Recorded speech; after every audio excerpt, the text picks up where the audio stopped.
Okay, we'll keep reading Neverwhere. In her dream, they were all together in the house. Her parents, her brother, her baby sister. They were standing together in the ballroom, staring at her. They were all so pale, so grave.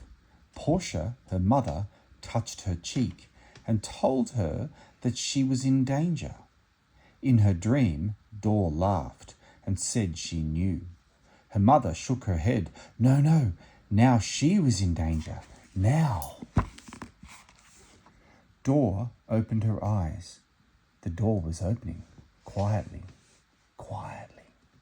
She held her breath. Footsteps, quiet on the stone.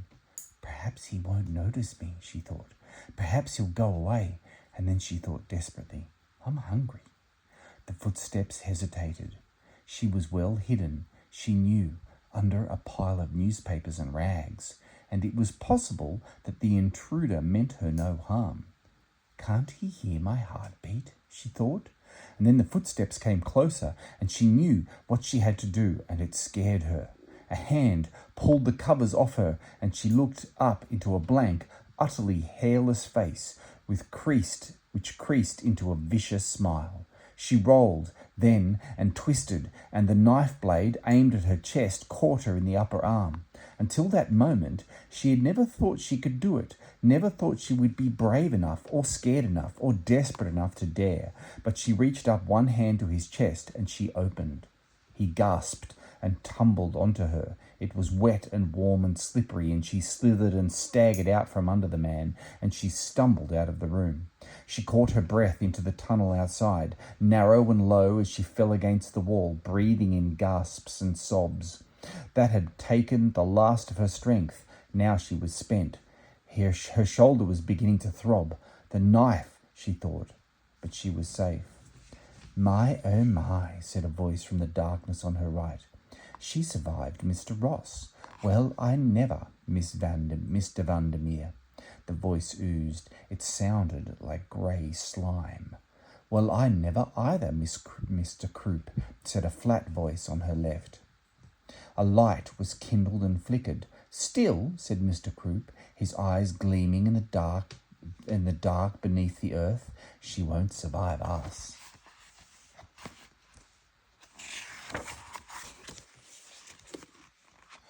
Dor kneed him hard in the groin, and then she began randomly to run, her right hand holding her left shoulder, and she ran. Dick! Richard waved away the interruption. Life was almost under his control now. Just a little more time. Gary said his name again. Dick, it's 6:30. It's what? Papers and pens and spreadsheets and trolls were tumbled into Richard's briefcase. He snapped it shut and ran. He pulled his coat on as he went.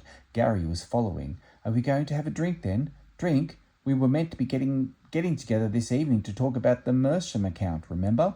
That was tonight. Richard paused for a moment.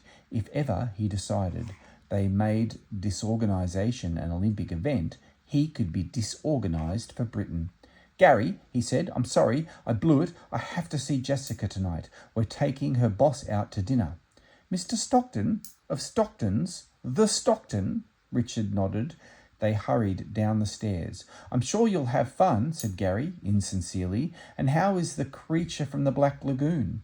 Jessica's from Ilford, actually, Gary, and she remained the light and love of my life. Thank you very much for asking. By which time they were in the lobby, and Richard made a dart for the automatic doors, which spectacularly failed to open. It's after 6, Mr. Mayhew, said Mr. Figgis, the building security guard. You have to sign out. I don't need this, said Richard, to no one in particular. I really don't. Mr. Figgis smelt vaguely of medicinal liniment and was widely rumoured to have an encyclopedic collection of softcore pornography. He guarded the doors with a diligence that bordered upon madness, never quite having lived down the evening when an entire floor's worth of computer equipment upped and left, along with 2 potted palms and the managing director's Axminster carpet. So our drink's off then. I'm sorry, Gary. Is Monday okay for you? Sure, Monday's fine. See you Monday. Mr. Figgis inspected their signatures and satisfied himself they had no computers, potted palms, or carpets about their persons. Then he pressed a button under his desk and the door slid open. Doors, said Richard. The underway branched and divided. She picked her way at random, ducking through tunnels, running and stumbling and weaving. Behind her strolled Mr. Croup and Mr. Vandermeer, as calmly and cheerfully as Victorian dignitaries visiting the Crystal Palace exhibition. When they arrived at a crossroads, Mr. Croup would kneel, find the nearest spot of blood, and they would follow it. They were like hyenas, exhausting their prey. They could wait. They had all the time in the world. Luck was with Richard for a change. He caught a black taxi driven by a particularly enthusiastic taxi driver who took Richard by an unlikely route involving streets Richard had never previously noticed. While holding forth, as Richard had discovered, all London taxi drivers will hold forth, given a living, breathing, English-speaking passenger, on London's inner-city traffic problems, how best to deal with crime, and thorny political issues of the day. Richard jumped out of the cab, leaving a tip and his briefcase behind, managed to flag down the cab again before it made it into the main road, and so got his briefcase back. Then he ran up the stairs and into his flat. He was already shedding clothes as he entered the hall. His briefcase spun around across the room and crash-landed on the sofa. He took his keys from his pocket and placed them carefully on the hall table, in order to ensure he did not forget them. Then he dashed into the bedroom. The buzzer sounded. Richard, 3/4 of the way into his best suit, launched himself at the entry phone. "Richard, it's Jessica. I hope you're ready." "Oh, yes, be right down." He pulled on a coat and he ran, slamming the door behind him. Jessica was waiting for him at the bottom of the stairs. She always waited for him there. Jessica didn't like Richard's flat. It made her feel uncomfortably female. There was always the chance of finding a piece of Richard's underwear, well, anywhere, not to mention the wandering lumps of congealed toothpaste on the bathroom sink. No, it was not a Jessica kind of place. Jessica was very beautiful, so much so Richard would occasionally find himself staring at her, wondering how did she end up with me. And when they made love, which they did at Jessica's Muse flat in fashionable Kensington, in Jessica's brass bed with the crisp white linen sheets, for Jessica's parents had told her that duvets were decadent, in the darkness afterwards she would hold him very tightly, and her long brown curls would tumble over his chest, and she would whisper to him how much she loved him, and he would tell her he loved her and always wanted to be with her, and they both believed it to be true. "Bless me, Mr. Vandermeer, she's slowing up." "Slowing up, Mr. Croup. She must be losing a lot of blood, Mr. V." "Lovely blood, Mr. C. Lovely wet blood." "Not long now." A click, the sound of a flick knife opening, empty, lonely, and dark. "Richard, what are you doing?" asked Jessica. "Nothing, Jessica. You haven't forgotten your keys again, have you?" "No, Jessica." Richard stopped patting himself and pushed his hands deep into the pockets of his coat. "Now, when you meet Mr. Stockton tonight," said Jessica, "you have to appreciate that he's not just a very important man, he's also a corporate entity in his own right." "I can't wait," sighed Richard. "What was that, Richard?" "I can't wait," said Richard, rather more enthusiastically. "Oh, do step lively," said Jessica, who was beginning to exude an aura of what, in a lesser woman, might have been described as nerves. "We mustn't keep Mr. Stockton waiting." "No, Jess."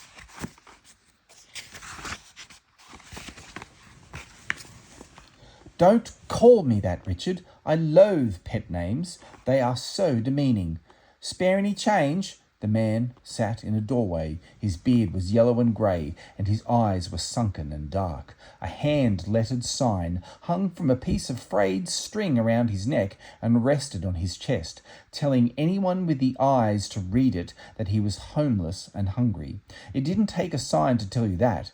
Richard, hand already in his pocket, fumbled for a coin. "Richard, we haven't got the time," said Jessica, who gave to charity and invested ethically. "Now, I do want to make a good impression, fiancé-wise. It is vital that a future spouse makes a good impression."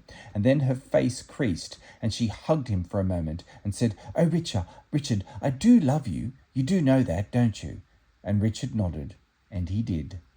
Jessica checked her watch and increased her pace.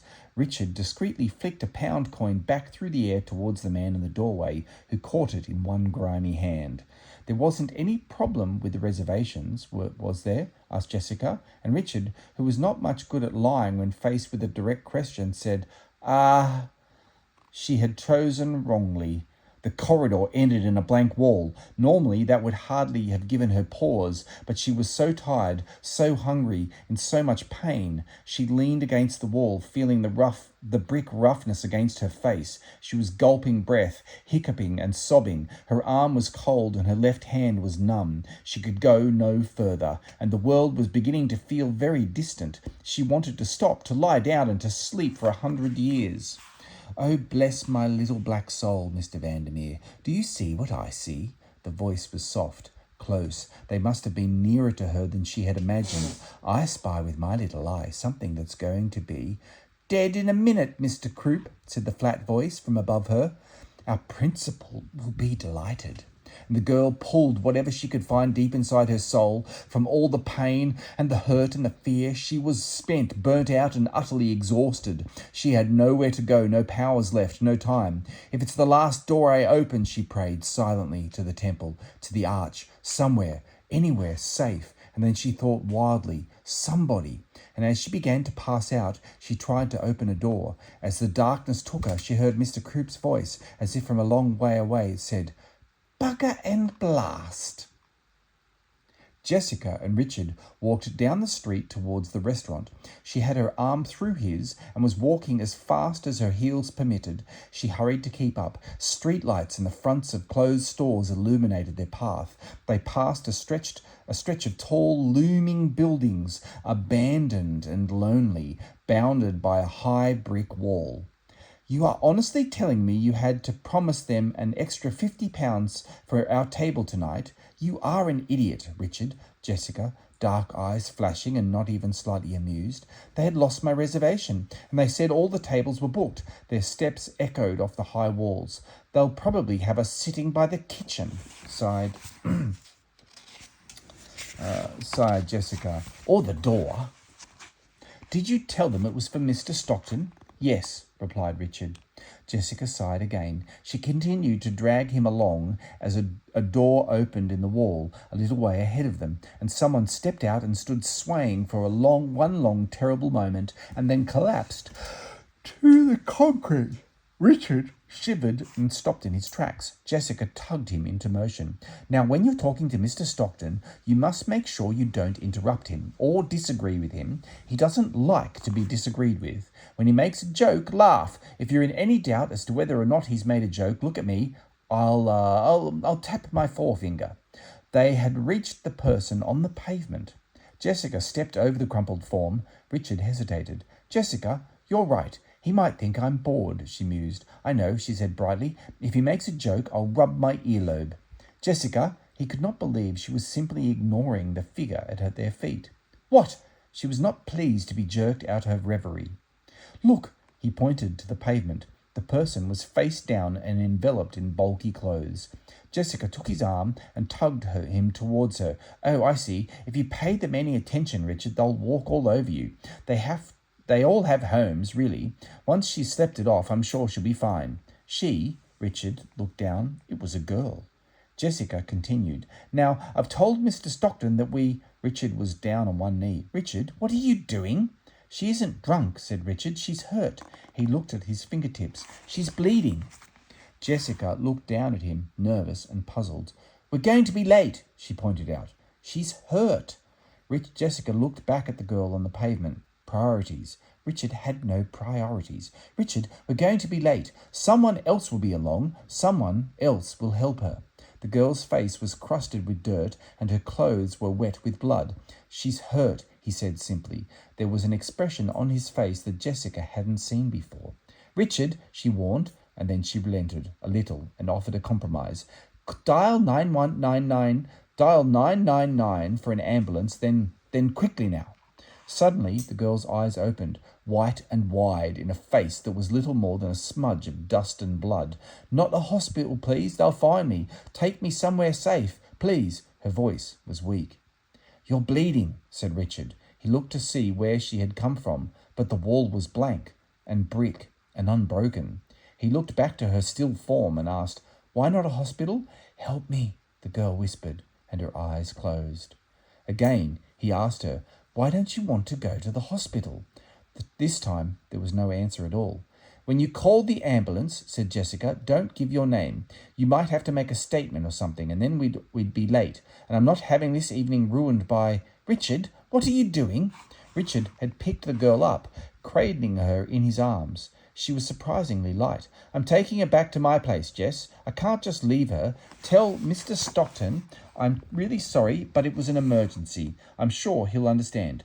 "Richard Oliver Mayhew," said Jessica coldly, "you put that young person down and come back here this minute, or this engagement is at an end as of now. I'm warning you." Richard felt the sticky warmth of blood soaking into his shirt. Sometimes, he realized, there is nothing you can do. He walked away. Jessica stood there on the pavement, watching him ruin her big evening. Her eyes stung with tears. After a while, he was out of sight, and then, only then, did she say loudly and distinctly and unladylike, "Shit," and fling her handbag as hard as she could to the ground, hard enough to scatter her mobile phone and her lipstick and her diary and a handful of tampons across the concrete. And then, because there was nothing else to do, she picked them all up and put them back into her handbag and walked back down to the restaurant to wait for Mr. Stockton. Later, as she sipped her white wine, she tried to come up with plausible reasons why her fiancé was not with her, and found herself wondering desperately whether or not she could simply claim that Richard was dead. "It was very sudden," said Jessica, wistfully, under her breath.